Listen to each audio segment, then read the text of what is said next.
Oke, selamat malam, assalamualaikum semuanya. Waalaikumsalam. Selamat malam, Pak. Malam, Pak. Selamat datang di sesi konseling yang kita sudah sepakati hari ini.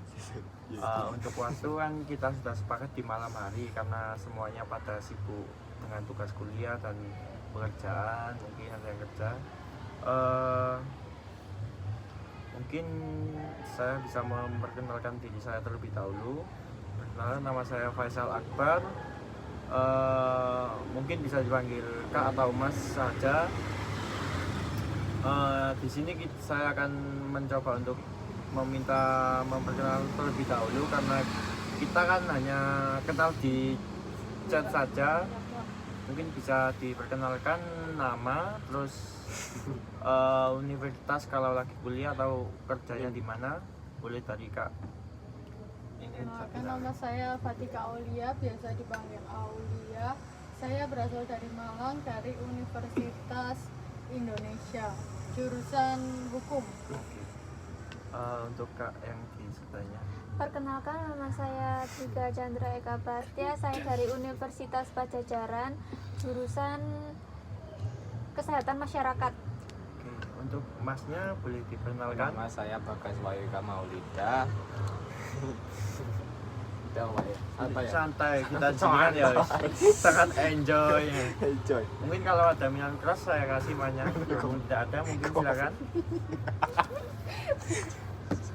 Nama saya Bagas Wayuka Maulida. Ya, Asal saya Ponorogo. ya. Saya sekarang kuliah di Universitas Muhammadiyah Oh, Muhammadiyah. Solo. Solo. Oh, yang di Solo. Solo. Oh, Solo. Belum. Belum. Sekarang saya jurusan peternakan ayam. Oh, oke. Sebelum peternakan apa emangnya, Mas? Peternakan kambing. Kambing, oke. Kalau dari Halo Mbaknya, teman-teman, perkenalkan aku Viola Adista, biasa dipanggil Viola. Aku dari Universitas Brawijaya di jurusan Hubungan Internasional. Aku asalnya dari Malang. oke. Kan kita sudah memperkenalkan diri masing-masing. Untuk selanjutnya saya izin untuk mencatat nanti ya ketika sesi konseling. Lalu saya ingin menjelaskan kontrak kita dan kesepakatan bersama bahwa untuk waktu sesuai yang sudah kita kesepakati di grup kemarin, waktunya kita 30 menit atau lebih pun tidak apa, 35 menit. Lalu untuk yang terpenting yaitu saya akan menjelaskan asas kerahasiaan, bahwa asas kerahasiaan itu ada nanti pada saat saya konseling karena perlu ada untuk menjamin kerahasiaan omongan yang Dan cerita dan cerita yang kakak ini sampaikan. Jadi tenang saja untuk cerita teman-temannya pasti aman dan terjaga, tidak akan terbocor kemana-mana selain kita yang ada di forum ini. Baik, Pak. Ya. Siap. Oke. Mungkin di sini saya akan mempertanyakan permasalahan terlebih dahulu dari satu persatu. Mungkin dari Mbak Viola. Oke, baik.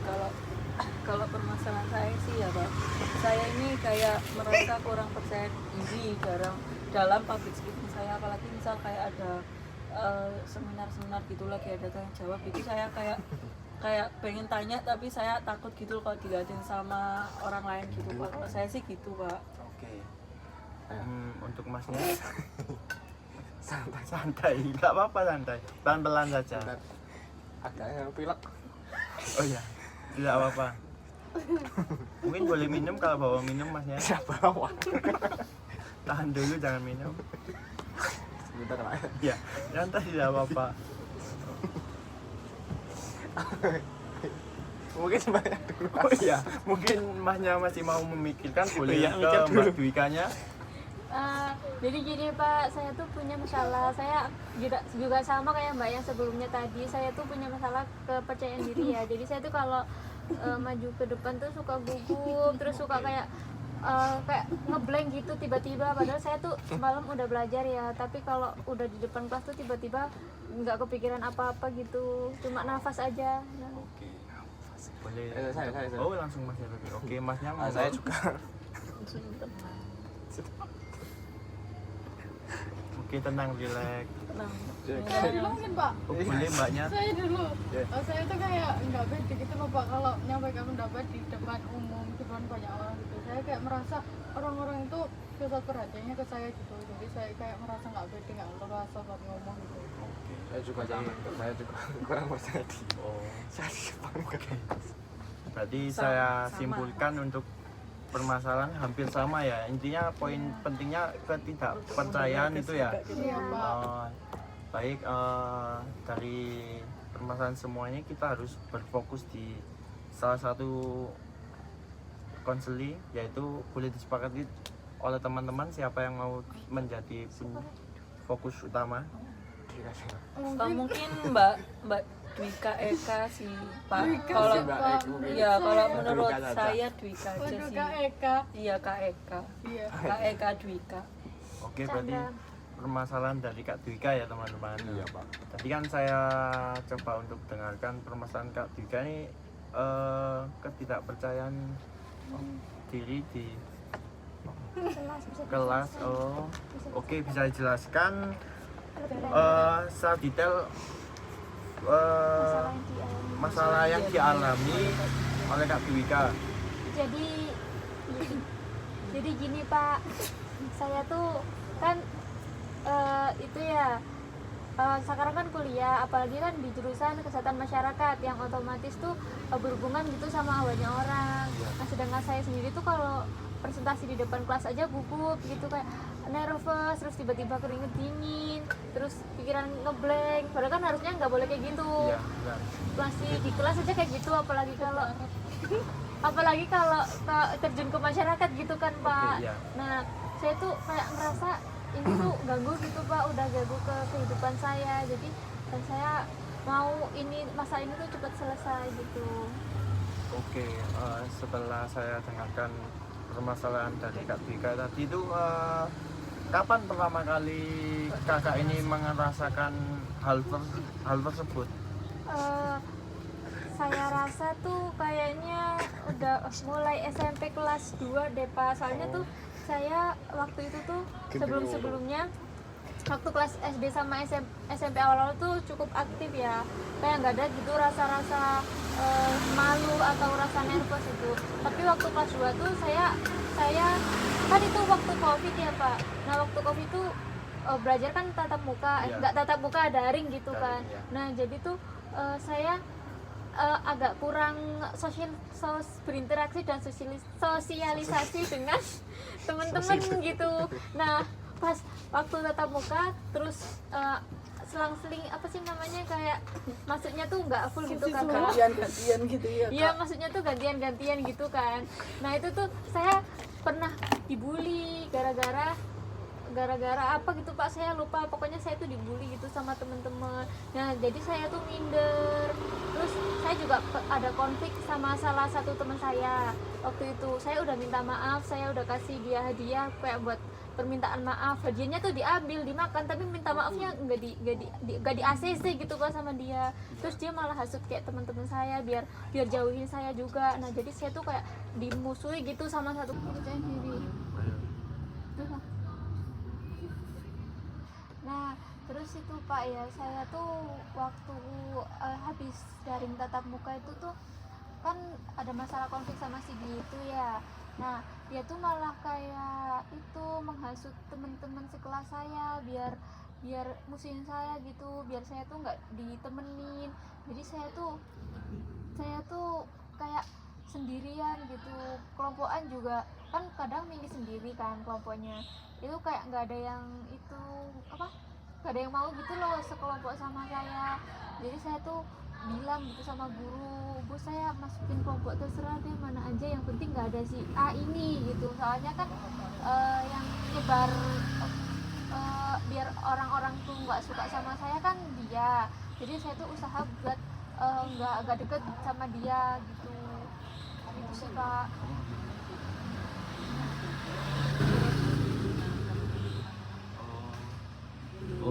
Jadi seperti itu Kak. Untuk teman-teman tanggapan dari kita Kak Dwika ini bagaimana? Boleh dari Kak Viola? Kalau tanggapan saya ya Pak, memang bullying ini sangat berpengaruh sekali dengan trauma seseorang, apalagi Mbak Dwika. Memang bullying kan emang dampaknya itu parah banget, bisa merusak mental health, terus juga bisa mengganggu kepercayaan dirinya Mbak Dwika. Jadi memang bullying ini ya emang dampaknya besar sekali sih, karena kita tahu juga banyak berita di luar sana kalau bullying ini banyak sekali korban-korbannya. Jadi bullying ini ya memang dampaknya sangat besar sih Pak. Jadi dari saya seperti itu. Untuk Kak Fatika bagaimana tanggapannya? Kalau dilihat dari kehidupannya yang orang percaya diri ya Pak, karena punya masalah trauma bullying itu benar-benar mempengaruhi kita banget gitu loh. Jadi Kak Dwika itu apa, bukan wajar sih, maksudnya bukan wajar ya, maksudnya bisa kita lihat gitu dari Kak Dwika, orang percaya diri itu memang adanya dari bullying gitu. Memang Kak Dwika punya masalah lah gitu. Seperti itu sih Pak tanggapan saya. Tanggapan dari Mas Bagas bagaimana? Ya itu kalau ya untuk Kak Dwika ketika merasakan problem itu pertama kali perasaan Kak Dwika bagaimana? Sebelumnya kan saya nggak pernah digituin ya Pak. Waktu SD sama SMP awal-awal tuh kayak ya udah gitu, pertemanan saya tuh rukun aja. Saya juga aktif ikut kegiatan baik di luar kelas maupun di dalam kelas. Kalau contohnya tuh kayak ikut organisasi pramuka, terus saya juga ikut sosialisasi itu reboisasi gitu buat lingkungan.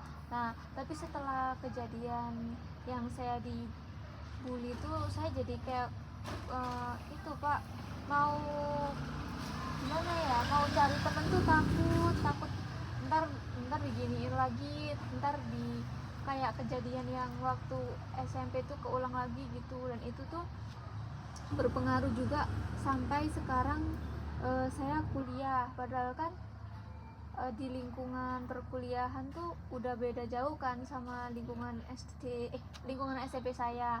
Maksudnya tuh kayak udah beda tempat, jauh, dan nggak bakal gitu ketemu sama teman-teman saya waktu SMP. Tapi traumanya tuh masih ada. Jadi saya tuh masih takut buat mau kayak apa ya, SKSD gitu, atau mau cari teman baru tuh. Jadi karena itu juga waktu kan saya masih maba, itu sulit gitu buat cari teman. Apalagi saya juga nggak ada temen yang satu prodi tuh nggak ada yang sama saya waktu SMA gitu, atau nggak ada kenalan lah sama sekali.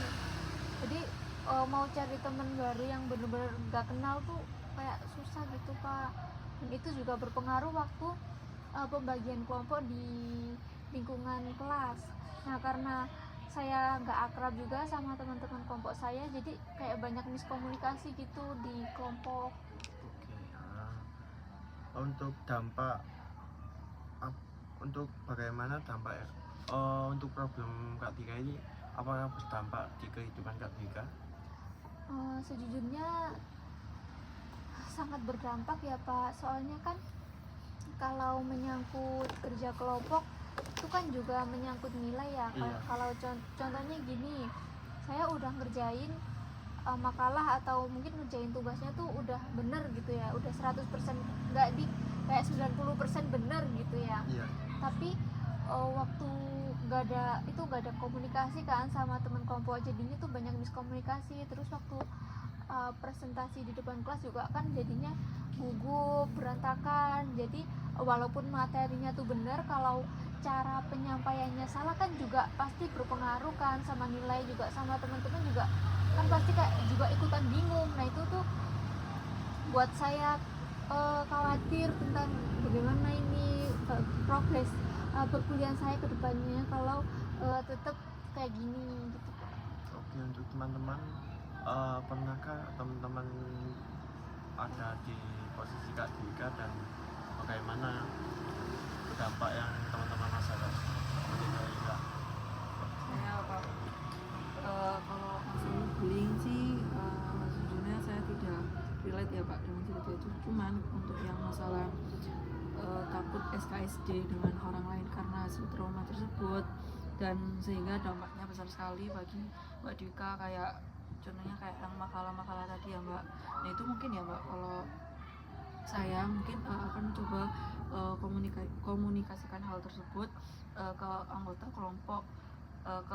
kelompok yang lain ya Mbak. Kayak misal nggak kayak setidaknya Mbak Dwika ini bisa lah mengkomunikasikan kekurangannya Mbak Dwika ini agar semua kelompok itu paham apa yang dirasakan oleh Mbak Dwika. Jadi Mbak Dwika ini bisa terbantu lah oleh bantuan yang dilakukan oleh anggota kelompok yang lain. Mungkin dari saya mungkin seperti itu sih Pak. Untuk Kak Dwika bagaimana?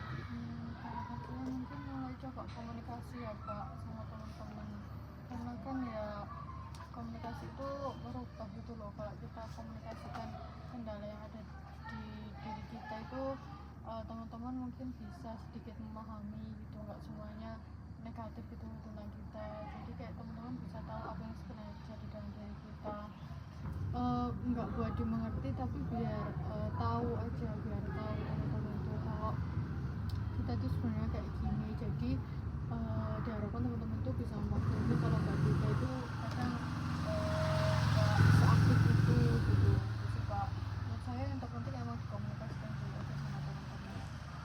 Tanggapan dari saya tidak ada. Oke, berarti tadi tanggapan dari Kak Fatika dan Kak Viola. Untuk Kak Viola lebih terbuka, dan untuk Kak Fatika saya simpulkan ini lebih dikomunikasikan. Apakah Kak Dwika pernah melakukan hal yang teman-teman ini? Iya, apakah Kak Dwika pernah mencoba untuk tanggapan yang Kak Fatika atau Viola berikan? Untuk lebih terbuka tuh sebelumnya tuh pernah ya Pak, kayak pas kerja kelompok tuh saya sebenarnya mau kayak nyoba terbuka gitu sama teman-teman saya, tapi ada kalanya tuh teman saya kayak malah menekan saya gitu Kak. Contohnya nih, saya kan udah mengerjakan tugas yang emang bagian saya, tapi saya tuh kayak kalau mau ngomong di grup saya sudah kerjain ini itu kayak takut dijudge kayak iya udah ngerjain ngapain laporan, nah gitu kan. Itu dari asumsi saya sendiri sih. Nah terus saya juga beberapa kali tuh di tag di grup, padahal kan tugas saya tuh udah selesai, tapi mereka tuh kayak masih nanya terus gitu. Nah itu tuh bikin saya nggak nyaman buat itu interaksi dalam kelompok kayak gitu sih Pak. Untuk problem seperti itu terakhir kali Kak Dwika alami kapan? Terakhir kali sih bulan lalu ya Pak. Iya bulan lalu waktu itu presentasi kalau nggak salah tuh profesi kesmas gitu. Nah tuh di situ saya punya anggota kelompok yang kayak sedikit otoriter gitu ya Pak. Nah dia tuh kayak nggak mau dengerin kelompok yang lain gitu, mau semaunya sendiri. Nah kalau kayak gitu kan juga saya yang pemalu dan kayak kurang percaya diri ini kan tambah takut gitu kan buat mengutarakan pendapat saya. Soalnya tuh ada teman saya yang kayak mengutarakan pendapat tapi malah dijudge gitu sama dia, terus kayak malah dimarah-marahin. Nah itu tuh bikin saya itu takut kejadian serupa juga terulang, yang takut dibully dari pengalaman sebelumnya, dan takut kejadian kayak teman saya yang dimarahin sama si pihak otoriter ini. Jadi saya malah tambah, padahal saya udah punya niat buat terbuka, tapi karena kayak kondisinya nggak memungkinkan, saya jadinya nggak ngelakuin itu gitu Pak. Lebih baik mendengar sendiri aja dulu gitu.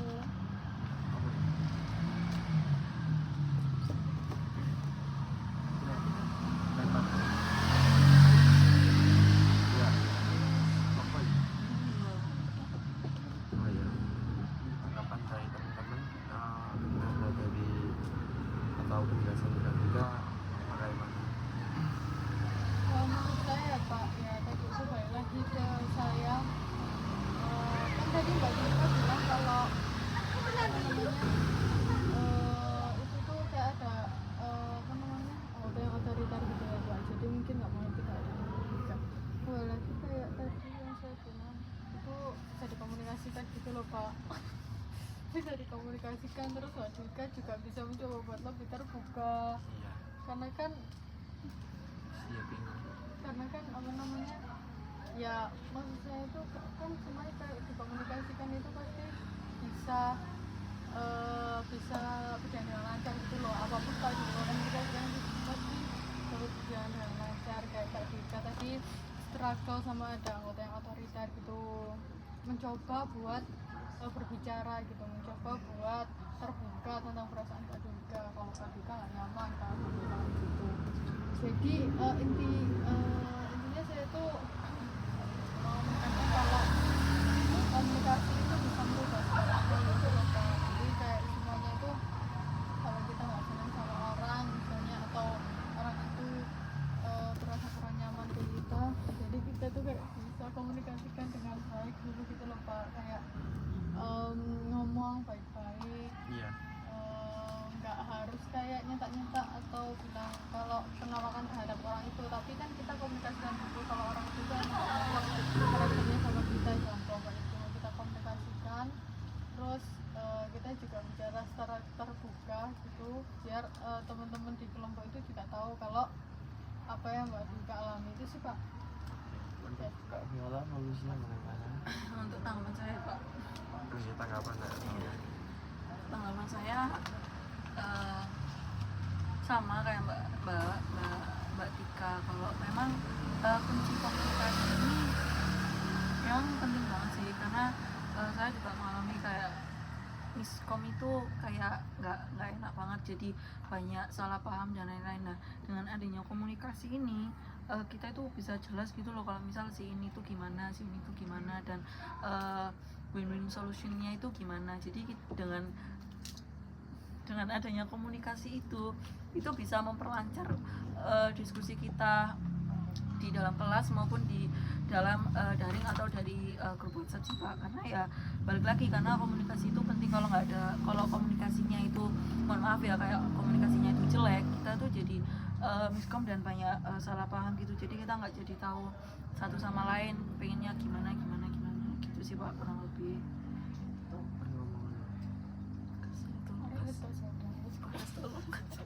Omongan. Ayo tanggapan dari Kak. Mungkin kalau dari saya kan Kak Dika tadi berbicara karena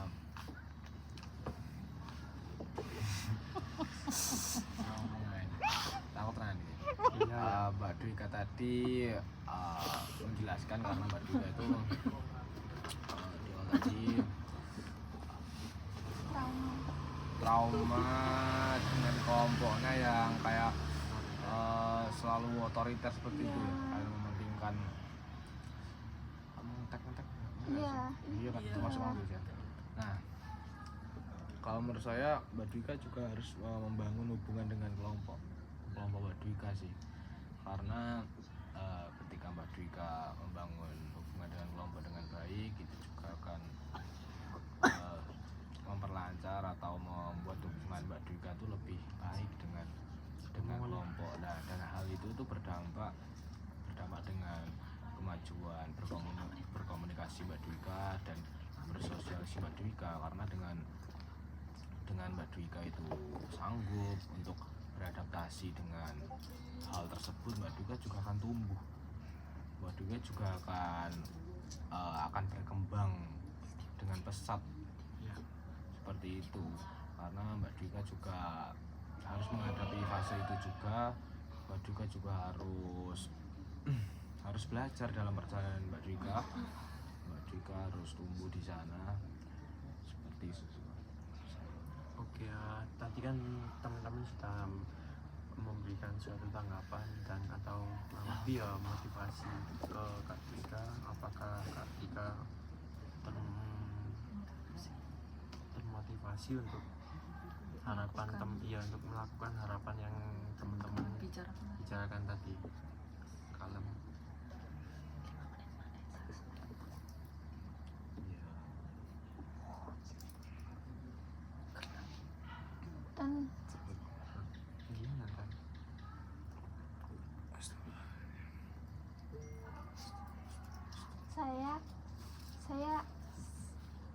setelah mendengarkan dari teman-teman saya tadi, saya mulai sadar sih Pak kalau sebenarnya tuh saya yang terlalu kayak menutup diri gitu ya. Mungkin efek dari yang dibully itu ya, jadinya sayanya kayak trust issue gitu sama teman-teman yang di perkuliahan sekarang, padahal kan kayak udah beda lingkungan, beda orang juga kan, yang harusnya saya tuh kayak bisa lebih membuka diri gitu, nggak yang terpaku pada masa lalu gitu.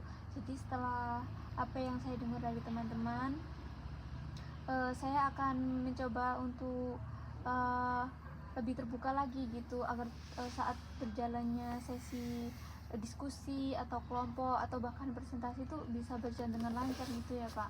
Terus saya juga berharap sih setelah mendengar dari teman-teman juga, saya mau agar kepercayaan diri saya tuh bisa lebih meningkat gitu. Jadi untuk nilai akademis saya bisa lebih baik gitu dari yang sebelum-sebelumnya, karena trust issue saya tadi. Jadi seperti itu sih.